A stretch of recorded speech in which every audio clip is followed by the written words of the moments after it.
निय द्वारकानाथ भैरजी. सन्माननीय महापौर महोदया, सन्माननीय उपमहापौर साहेब, सन्माननीय आयुक्त साहेब, सन्माननीय सभागृह नेते, सन्माननीय स्थायी समिती सभापती गेले वाटतं, सन्माननीय विरोधी पक्षनेते, सर्व सन्माननीय वरती पत्रकार बंधू, सन्माननीय अधिकारी वर्ग, वंदनीय हिंदू हृदय सम्राट शिवसेना प्रमुख बाळासाहेब ठाकरे यांना अभिवादन करून महाराष्ट्र राज्याचे उपमुख्यमंत्री, शिवसेनेचे मुख्य नेते आदरणीय एकनाथ शिंदे साहेब यांच्या आशीर्वादातून माझे मित्र सन्माननीय खासदार नरेश म्हस्के साहेब यांच्या सहकार्यातून, आयुक्त साहेब आपल्या सहकार्यातून, महापौर महोदया आपल्याही सहकार्यातून आणि आपल्या माध्यमातून या सभागृहाच्या सहकार्यातून मला आज या ठिकाणी बजेटवर बोलण्याची संधी मिळते. त्यामुळे आपल्या सर्वांचा मी आभारी आहे, आभार त्या ठिकाणी व्यक्त करतो. आणि महाराष्ट्र महानगरपालिका अधिनियम त्या ठिकाणी 96 अन्वये हा मान्य स्थायी समितीने या ठिकाणी अर्थसंकल्प सादर केलेला आहे. 6,704 कोटी जमेचा आणि 6,704.43 कोटी खर्च, अखेरची शिल्लक 15 कोटी.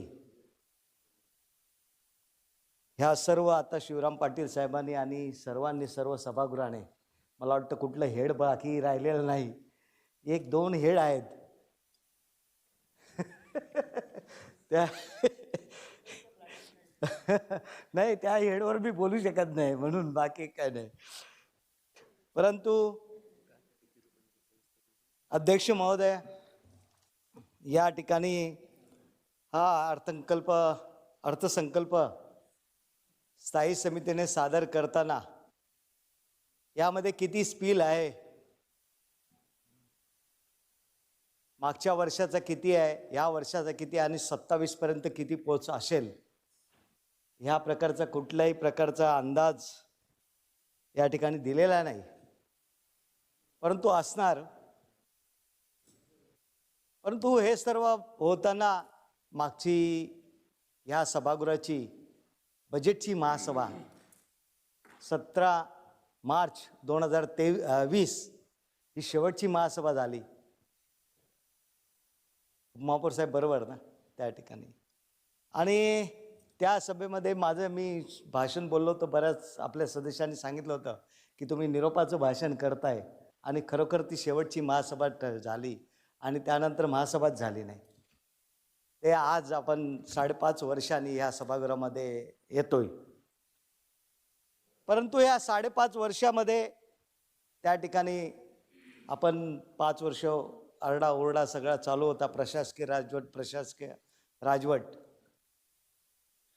परंतु या प्रशासकीय राजवटीमध्ये सुद्धा आयुक्त महोदय, मी आपल्याला त्या ठिकाणी आभार व्यक्त करतो, म्हणजे धन्यवाद, आता मी मोठा नाही धन्यवाद, की 5 वर्ष सुद्धा या ठिकाणी ह्या महापालिकेची अर्थव्यवस्था AA+ स्टेबल त्या ठिकाणी ते स्टँडर्ड राहिलेलं आहे, बरोबर राहिलेलं आहे. आणि सभापतींनी ते स्वीकारलेलं आहे. आपण दिलेले अंदाज माननीय स्थायी समितीने स्वीकारलेले आहेत. स्वीकारले नाही असं कसं नाही? तुम्ही त्याअर्थी त्यांनी दिलेल्या अंदाजानुसार अर्थसंकल्प सादर करता. मी काय बोललो, त्यांनी दिलेल्या अंदाजानुसार, माझे शब्द सादर करा. तुम्ही सादर केला ना, तयार तुम्ही केला सादर, आता इथे आमच्या समोर केलाय ना, आम्हाला तयारच आहे. त्यामुळे ते अंदाज स्वीकारले आणि त्या स्वीकारल्या अंदाजामध्ये AA+ स्टँडर्ड आहे हे आपण सभापतींनी मान्य केलेलं आहे. त्यांच्या भाषणामध्ये त्यांनी उल्लेख केलेला आहे. म्हणजेच प्रशासकीय राजवटीमध्ये गेले 5 वर्ष त्या ठिकाणी अर्थव्यवस्था ही एकंदरीत चांगली होती की वाईट होती, हा आपण सुद्धा विचार केला पाहिजे. बरोबर की नाही? आपण म्हणतो सगळं भ्रष्टाचाराला आता ते श्वेतपत्रिका वगैरे येतील, आम्ही वाट बघतोय कधी येणार आहे, काय काय येणार आहे, कारण लिस्ट आम्हीही काढून ठेवलेली आहे, मग आम्हाला पुढे करायला ती. त्यामुळे तो विषय नंतरचा आहे, तो जाऊ द्या, तो आपल्याला विषय आहे. परंतु अर्थव्यवस्था ही कायम त्या ठिकाणी उल्हासित राहिली पाहिजे. मी जास्त बोलणार नाही, 2-3च विषय घेतो, फार नाही लांबलचक घेणार नाही मी, कारण काय आता सगळं झालेलं आहे आणि तेच परत रिपीट करणं मलाही योग्य दिसत नाही आणि सभागृहाची मानसिकताही सुद्धा नाही. परंतु अर्थव्यवस्था ही त्या ठिकाणी उल्हासित राहिली तर जे नियोजन असतं ते समतोल नियोजनातून त्या ठिकाणच्या सामाजिक दृष्टिकोनातील सामान्य माणसाला त्या ठिकाणी फायदा होतो त्याचा. आणि तो फायदा होताना त्या ठिकाणी अर्थव्यवस्थेमधले कर दर ही अर्थव्यवस्था कर आणि दरावरच अवलंबून आहे. त्या ठिकाणी शासनाच्या त्या ग्रँड हे ते वगैरे सगळं ते फार कमी असतं. आपलं मुख्य काय तर जे महापालिकेच्या सेवांमधून येणारे कर आहेत त्याच्यापासून आपलं संपूर्ण अर्थव्यवस्था आपण ती करत असतो. बाकी शासनाकडून काय येणार असतात त्याच्यामध्ये. परंतु या ठिकाणी तो जो आज असलेला जवळपास आता मागच्याच वर्षीची जवळपास त्या ठिकाणी 500 ते 700 कोटीपर्यंत कामे सुरू होती आणि काहीतरी 4-5 टेंडर तर मी पाहिलेले आहेत. एक 1800 कोटीचा आहे, एक 200 कोटीचा आहे, एक 100 कोटीचा आहे.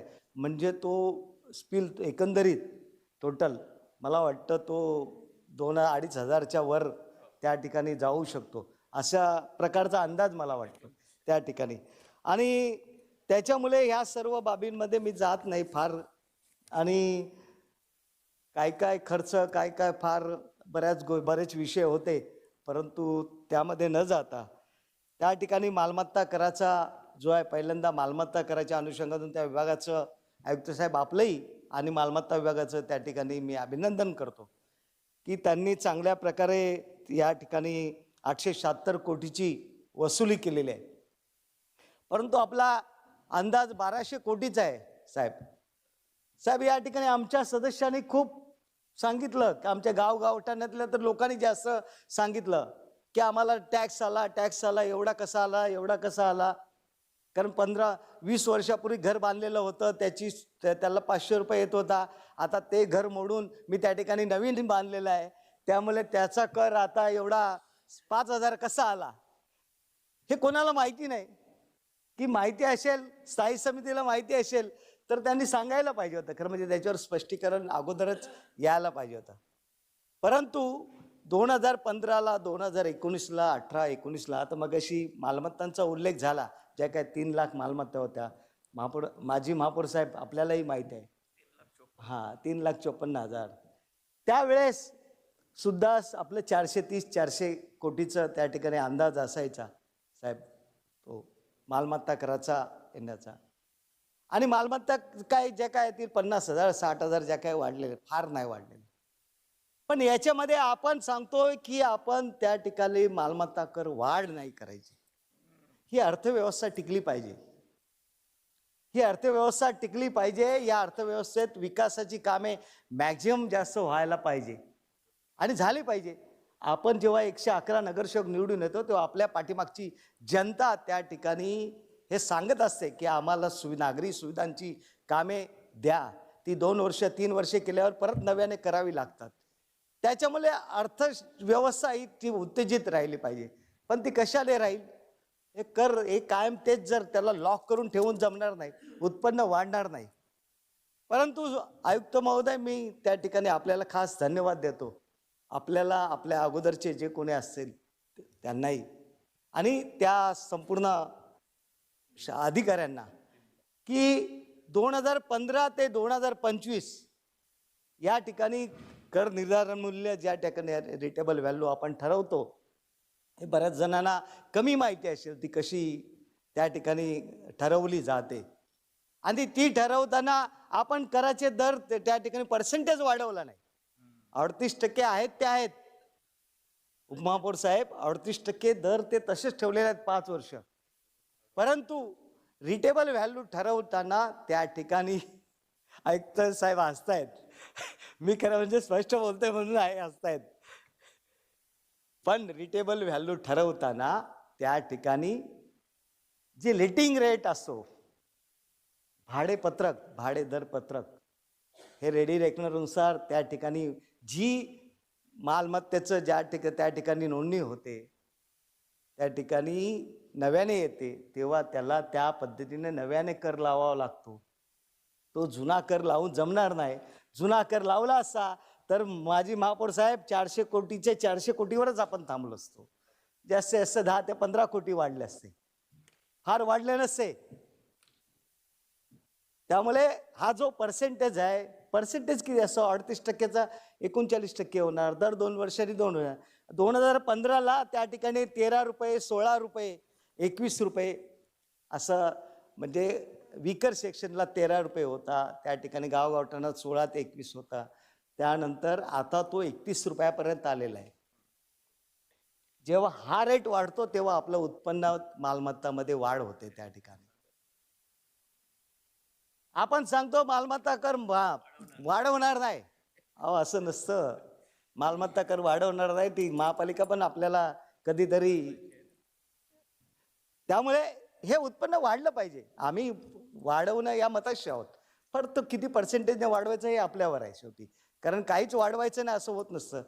मगाशी पाण्याचा उल्लेख. त्यामुळे मालमत्ता कराच्या या अनुषंगातून ही जी काही वाढ आहे, आयुक्त महोदय, या ठिकाणी ह्या एवढ्या मालमत्ता आहेत, जवळपास 2600 कोटीची थकबाकी त्या ठिकाणी दिसते. जर त्या ठिकाणी त्याचं व्याज जरी पकडलं आपल्याला, आपण नुसतं व्याज, तरी आपल्याला दर वर्षाला किती कोटी जमा होतील हे आपण पाहिलं पाहिजे. आणि म्हणून ह्या सर्व या मालमत्तेच्या अनुषंगातून, त्या ठिकाणी या उत्पन्नाच्या अनुषंगातून आपण तो विचार केला पाहिजे. कारण भविष्यात आपल्याला विकासाची कामे त्या ठिकाणी करायची आहेत आणि म्हणून हे पाहणं गरजेचं आहे. आणि त्या ठिकाणी आता स्थानिक संस्था कर, तो काही शास्त्राकडून मी बोलत नाही, वेळ घालवत नाही त्याच्यावर. नगररचनाला खरोखर नगररचनाचं अभिनंदन केलं पाहिजे त्या विभागाचं. पण नगररचनाचा हा जी वसुली होते आता, आयुक्त महोदय, त्या ठिकाणी नगरविकास मंत्री एकनाथ शिंदे साहेबांनी निर्णय घेतले, UDCPR आपल्याला आला. त्या ठिकाणी नगररचना विभागाने, आपल्या माध्यमातून नगररचना विभागाने आपण त्या ठिकाणी ज्या काही जाचक अटी होत्या त्या ठिकाणी काढून निघाल्यामुळे आज जे काही रिडेव्हलपमेंटला चालना मिळाली आहे आणि त्यामुळे त्या ठिकाणी नगररचना विभागाची त्या ठिकाणी ती वसुली आहे ती वाढली आहे. खरोखर त्या अधिकाऱ्यांनी चांगलं काम केलेलं आहे, त्यामुळे चांगलंच बोललं पाहिजे. आणि म्हणून त्या ठिकाणी जी काही, मी 3च विषय घेणार महापौर मॅडम, फार जास्त नाही घेत मी. कारण म्हणजे करू काय ठीक आहे.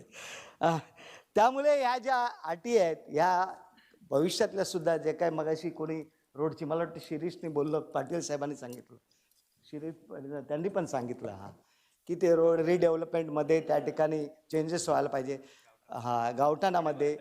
त्याचबरोबर साहेब, LIGचा प्रश्न आहे. आपण LIGचा चांगला धोरण आपण शासनाला त्या ठिकाणी नगररचनाच्या माध्यमातून आपण त्या ठिकाणी दिलेला आहे. तो खरोखर ते झालं तर पुनर्विकासाला चालना मिळेल आणि मिळालीच पाहिजे. शहर शेवटी हे बदलत असतं आणि त्यातून विकास घडत असतो. आणि म्हणून त्या ठिकाणी हे सगळं होताना आता पाणी पुरवठा, महसुली, परवाना शुल्क वगैरे काही बोलत नाही मी. पूर्णपणे स्थापत्य अभियांत्रिकी वगैरे काही बनत नाही, पण खर्चांवर त्या ठिकाणी येतो. आता जमिनीवर जास्त जात नाही, कारण मलाही लवकर जायचं आहे, त्यामुळे आता खर्च जो आहे सेवांवर जास्त, म्हणून काढलं ना, पेजच काढून टाकलं मी. सेवांवरील खर्च जो महसुली भांडवली आहे तो त्या ठिकाणी 2025ला, हे बोलणं गरजेचं आहे थोडंसं, म्हणून बोलतो की 2025ला त्या ठिकाणी 5784 एकूण त्या ठिकाणी मूळ अंदाज दिले होते. नोव्हेंबरपर्यंत 2218 कोटी त्या ठिकाणी झालेला होता आणि डिसेंबरपर्यंत म्हणजे 3 महिन्यात आपण 2300 कोटी त्या ठिकाणी तो दाखवतो. मग आयुक्त साहेब, या ठिकाणी 2200 आणि 2300 कोटी साधारणतः किती? 5000 कोटी, मॅक्झिमम 5000 कोटी. म्हणजे आपण अर्थसंकल्प कुठे नेतो हेही आपल्याला कळलं पाहिजे की आपण किती प्रमाणात वाढ करतो. 1000 कोटी 1500 कोटी आपण वाढवतोय, परंतु ते वाढवताना खरोखर येणार आहे का तिथे? कारण येण्यासाठी काही प्रमाणात आपण त्या ठिकाणी थांबून ठेवतो. आणि म्हणून जर 5000 कोटी म्हणजे 3 महिन्यात 2300 कोटी जमा त्या ठिकाणी खर्च करायचा होता, तो झाला की नाही आणि पुढे तो द्यायचा आहे 6 महिन्यामध्ये, तेव्हा या सगळ्या बाबींमध्ये आपण 700 कोटी आपण त्या ठिकाणी आणखी वाढ दाखवलेली आहे. म्हणून हे कमी करणं गरजेचं होतं खरं म्हणजे. त्याच्यामुळे अर्थसंकल्पाची जी काय 6000 कोटीपर्यंत गेला तो थोडा कमी झाला असता, हरकत नव्हती. परंतु आता पाणी पुरवठा त्या ठिकाणी खर्च आपला किती होतो जवळपास त्या ठिकाणी पाहिलं असेल. एकंदरीत आता आपण 222 कोटी आपण सुधारित, ते मागचे किती वगैरे मी बोलत नाही त्या ठिकाणी. आणि टोटल त्या ठिकाणी स्थायी समितीने एकंदर टोटल जो अंदाज दाखवला 310 कोटीचा, 310 कोटी आपली वसुली, 210 कोटी, 100 कोटीचा खर्च हा त्या पाण्यावर जातो. हे फार म्हणजे वसुली ठीक आहे, सेवा आहेत, पाणी मिळालं पाहिजे, पण पाण्याचं कर ते बिल पण आलं पाहिजे, त्याचा दर पण सुधारला पाहिजे.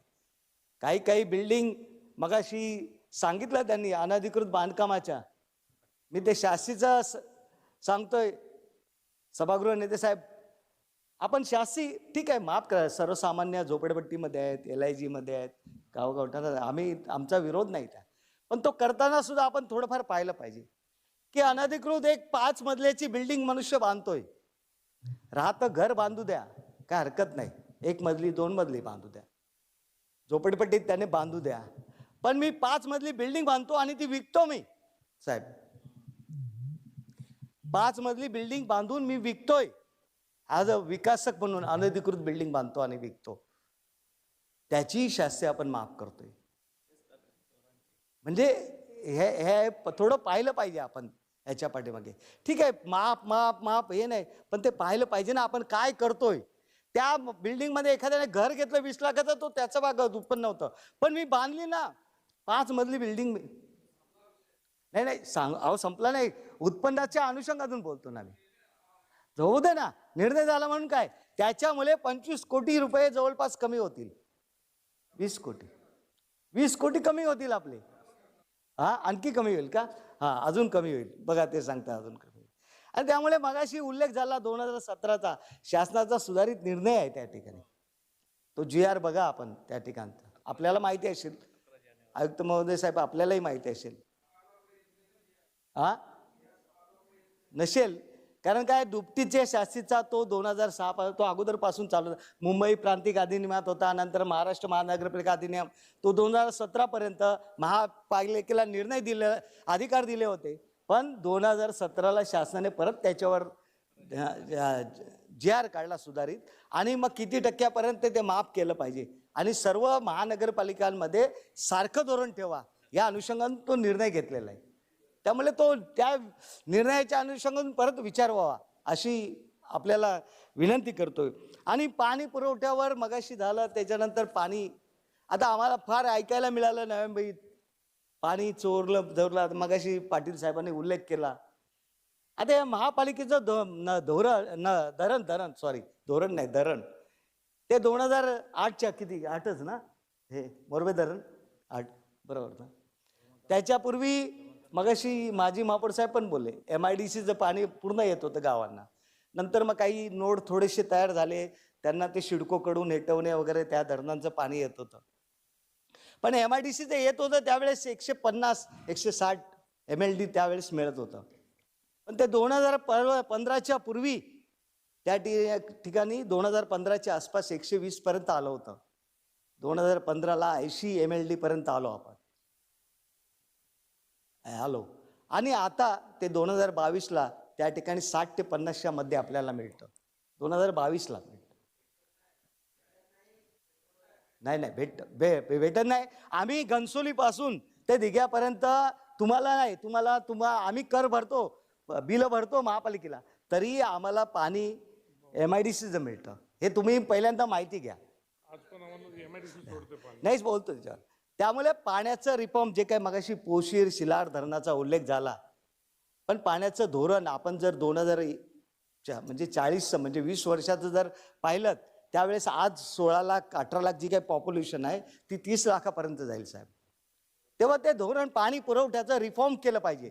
त्याच्यामध्ये ठीक आहे स्काडा वगैरे आणतो, पूर्वीचा स्काडा बंद तरी आता नव्याने आणतो आपण, तो भाग वेगळा, परंतु ते रिफॉर्म केलं पाहिजे. आणि ते दोन्ही धरणाचं शिलार आणि पोशीर धरणाचे साहेब आपल्याला किती कोटी त्या ठिकाणी शासनाला द्यावे लागणार आहेत ना आपल्याला. मग कोटी पैसे काय फुकट मिळणार नाहीत ना. म्हणजे पोशीर धरणाचे जवळपास 43.53% आपल्याला खर्च द्यायचा आहे. शिलार धरणाचा त्या ठिकाणी 9.5% तो त्या ठिकाणी म्हणजे जवळपास 2783 आणि 462 कोटी म्हणजे किती झाले जवळपास 3,000 कोटी. हे 3,000 कोटी शासनाला आपल्याला द्यायचे आहेत साहेब. मला सांगा 3,000 कोटी 2 वर्षात ते द्यायचे आहेत. हा स्पिलओव्हर इतका होणार आहे.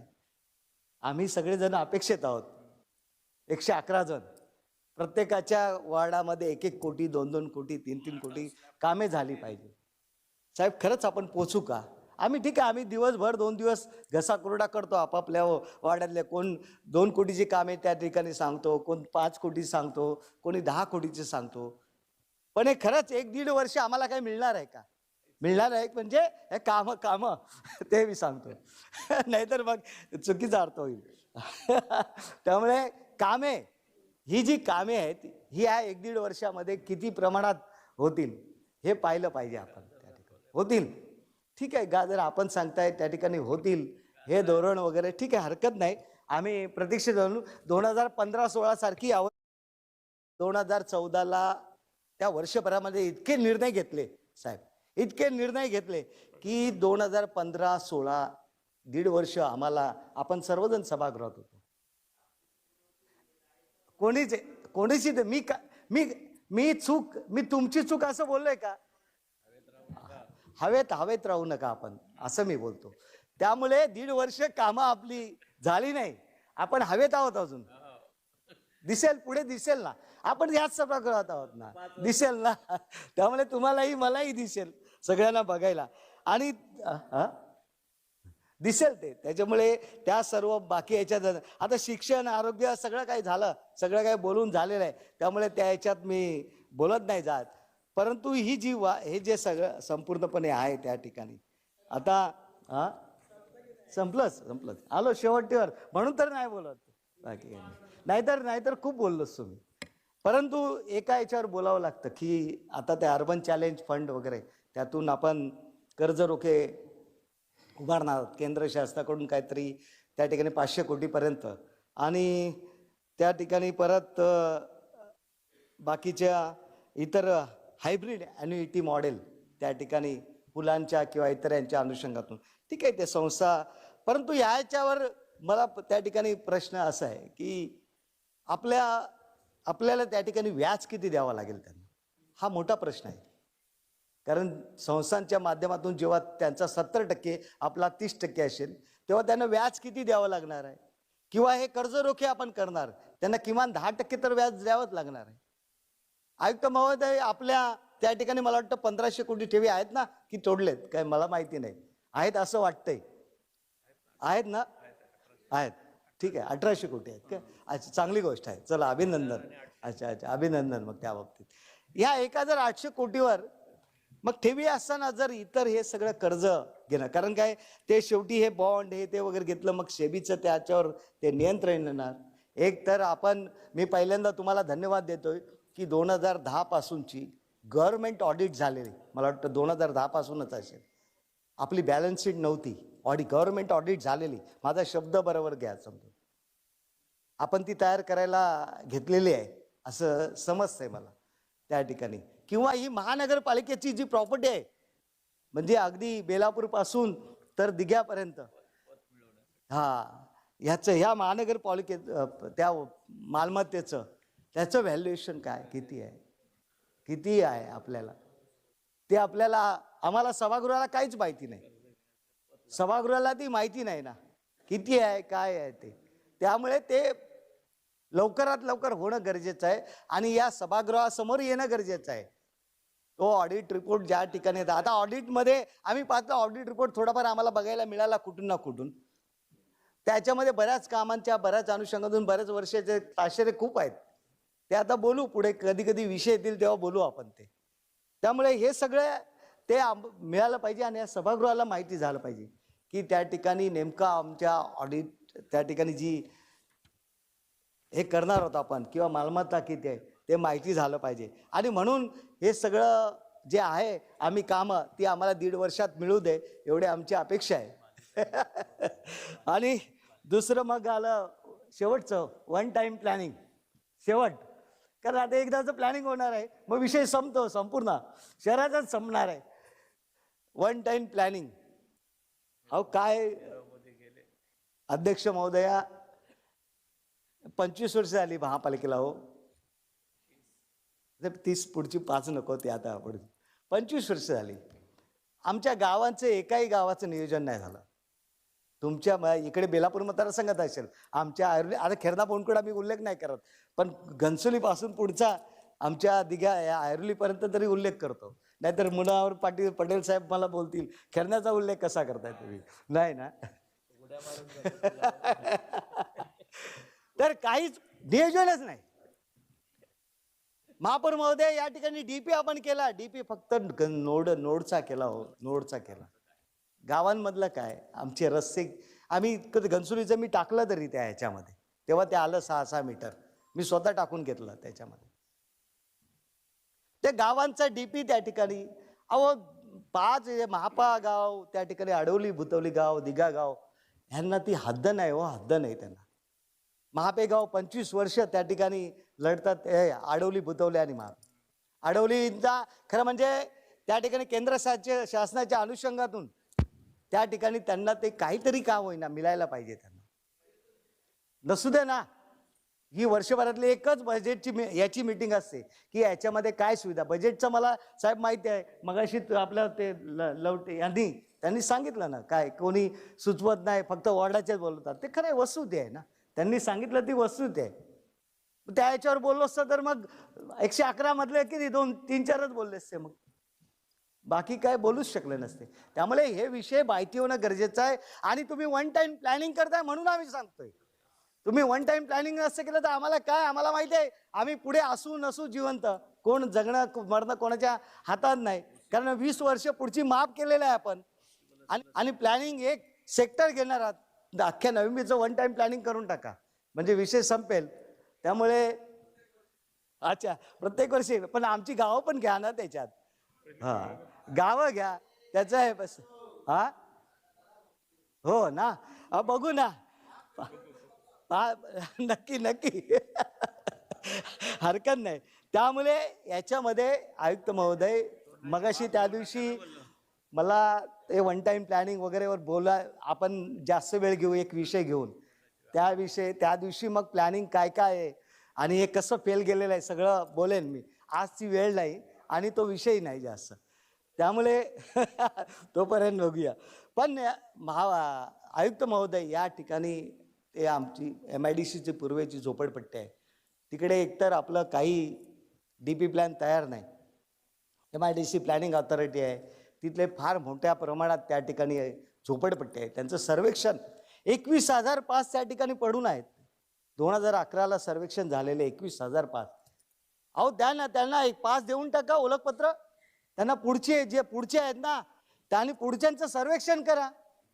ते आता त्यांना घरं पाहिजे आपल्याला, त्यांना द्यायचे आहेत सर्वांसाठी घर. हा हे टाकून उपयोग नाही ना, हे टाकून उपयोग नाही. अंमलबजावणी पाहिजे. हे टाकून काय वर्षानुवर्षे टाकतो हो. कामगारांकरता पुढच्या वर्षी परमनंट, पुढच्या वर्षी परमनंट 15 वर्षी गेली हो त्यांची, बरोबर की नाही. ते हेड माहिती आहेत ना. हेड आम्ही बघतो चालतो रात्री झोप येते चालता असं आहे. त्याच्यामुळे ते सगळं काय हे म्हणून महापौर महोदया या ठिकाणी हा सर्वानुमते निर्णय घ्या. गावठाणांचा विचार करा, झोपडपट्टीचा घ्या.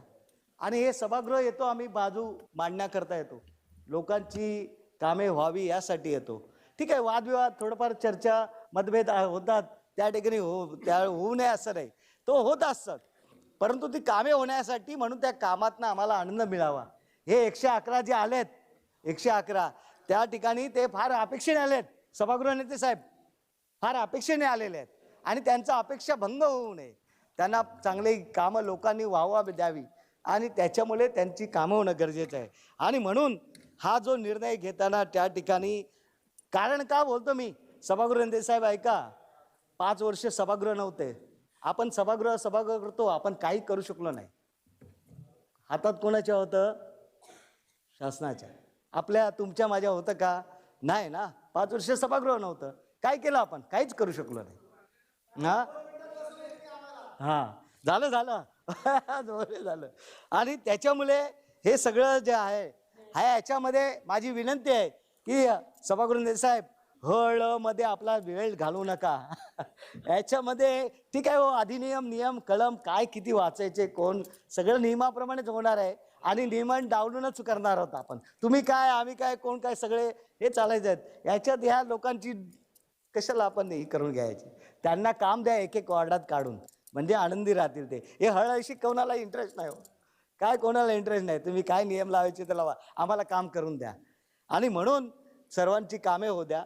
फक्त एक सांगतो आता, बहुमताचं एक, कारण शेरशायरी बरीच होते मी बहुमताची, त्याच्यामुळे एक शेर बोलतो मी आणि संपवतो. हा, कारण आमच्या अनिकेत म्हात्रेंनी शेर पहिल्या सभापतींनी ऐकवला, नंतर अनिकेत म्हात्रेंनी ऐकवला, नंतर निशांत भगत साहेब यांनी ऐकवला. हा कोण? आता मी एक शेवटचा शेर ऐकवतो आणि संपवतो, बाकी काही बोलत नाही मी, कारण बोलायला माझी मानसिकता नाही, कारण ऐकायला कोण नाही. हा बोलतो की नाही इथे पण वर पण पत्रकार नाहीत ना, आपणच बोलतो की ये ताकत की बुलंदी भी पलभर का तमाशा है, कि ये ताकत की बुलंदी भी पलभर का तमाशा है. जिस डाल पे बैठे हो वो टूट भी सकती है, जिस डाल पे बैठे हो वो टूट भी सकती है. ख्वाब जरूर देखिए सभागृह नेते साहब, मगर ख्वाबों में इसको घर बनाना मत, ये गलती मत कीजिए. धन्यवाद. आपण